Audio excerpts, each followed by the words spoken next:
Ask any longtime resident of East Ridge to describe the people who founded their city, as well as those who are spearheading its continued growth today, and there's a good chance they'll use one word: pioneers. And with good reason. The people of East Ridge have always been fiercely independent.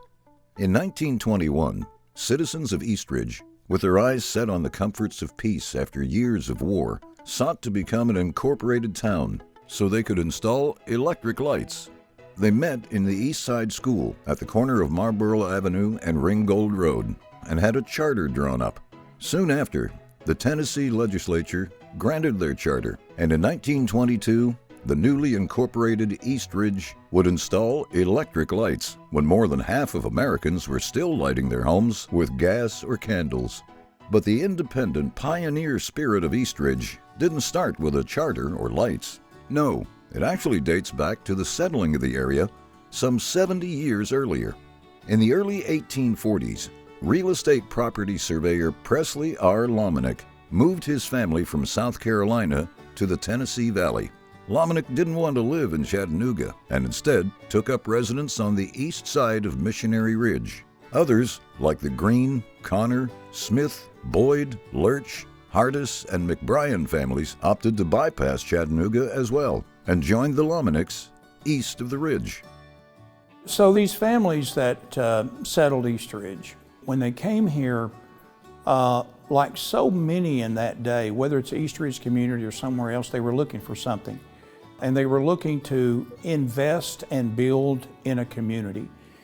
And they wanted to make a difference, and they wanted to do that on a continual basis. From the 1840s through the Civil War and World War I, East Ridge was a steadily growing rural farming area with dirt roads and few modern conveniences.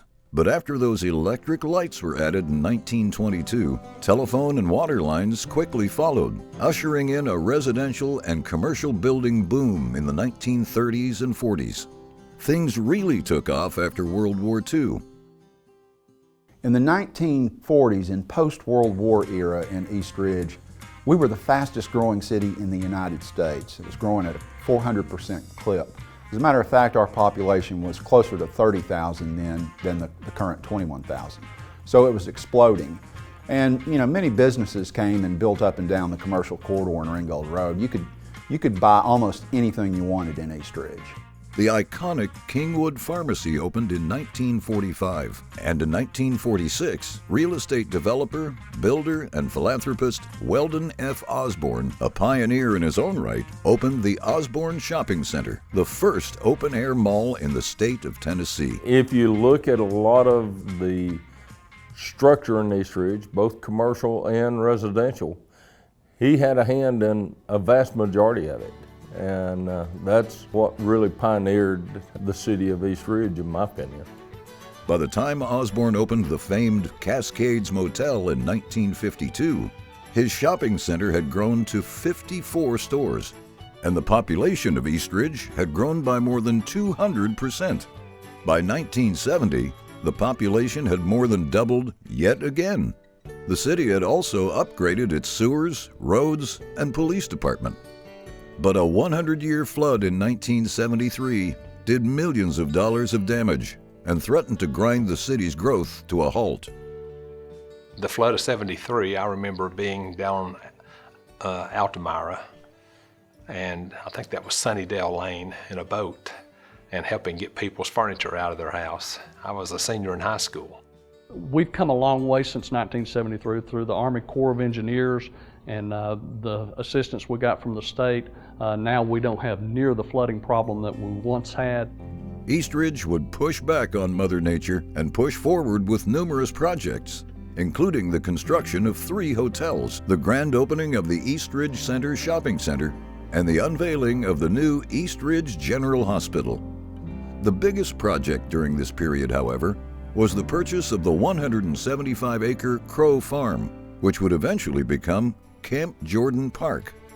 Now known as the Pride of East Ridge, The complex has grown to 275 acres and is home to the Camp Jordan Arena and Amphitheater, as well as countless athletic, recreational, and community activities.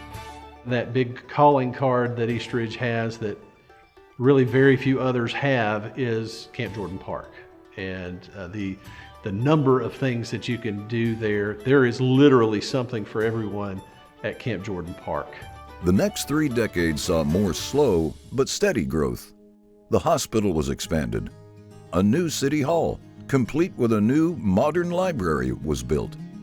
So were 2 new fire stations, a police station, community center, and a public playground. Ground was also broken on Spring Creek Elementary School, more shopping centers, and an 18-screen movie theater. But despite that progress, the city was still looking for that next big pioneering idea. That idea came in 2012.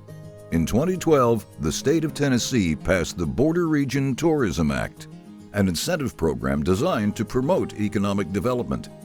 East Ridge, along with 2 other communities in Tennessee, applied for and were granted the Border Region designation.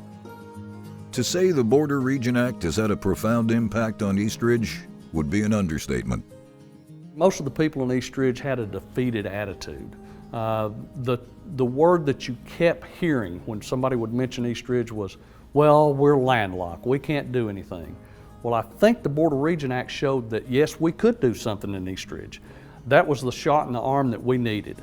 The incentives associated with the Border Region designation, coupled with the city's uniquely valuable gateway location at Exit 1 on Interstate 75, have given East Ridge an unprecedented ability to attract large-scale retail development and investment. East Ridge has the busiest road in all of Hamilton County, one of the busiest roads in Tennessee. I-75 at that point is the busiest road in Hamilton County. You can't replace that. We're close to Chattanooga, we're close to Fort O, we're close to the Interstate 75. It's just a perfect location. In just a few short years, the area around Exit 1, and really East Ridge as a whole, has quite literally been transformed. You know, we have to provide city services. We can't always just rely on property tax from our citizens. This is bringing tourism in, it's bringing hotel motel tax, visitors that are coming in touring our city, spending their dollars, they're coming and playing and staying, and it's bringing a lot of funds into our city that we're able to reinvest back into our city. I think that the business boom is just going to continue because of the inception of Border Region and what that has ignited and what that's bringing and what, how that snowball effect is just ramping things up. And that combined with our leadership that we have currently right now in place that's continuing to fuel that fire, I believe the city is going to continue to grow. As I see it, East Ridge has a tremendous opportunity to be a shining star in Tennessee. After eyeing the Chattanooga area for years, Bass Pro Shops finally found a spot they liked at Exit 1. Chick-fil-A and Top Golf joined them. Local favorite Champy's moved in around the corner, and the Chattanooga Red Wolves chose the area to build their new professional soccer complex, a complex that will eventually add a convention center, hotels, apartments, condos, and a restaurant, as well as retail and office space. The community in East Ridge has been very friendly and inviting. They've been very receptive to our investment in East Ridge and also been very encouraging. I mean, in public meetings, it's interesting. Public meetings, you go to them enough, you realize a lot of people come in and have more of a negative tone. Here it has not been the case. East Ridge is about the people, about their heart, about their love for community. It's about their support for one another. This is a very tight-knit community, and my family has deep roots here.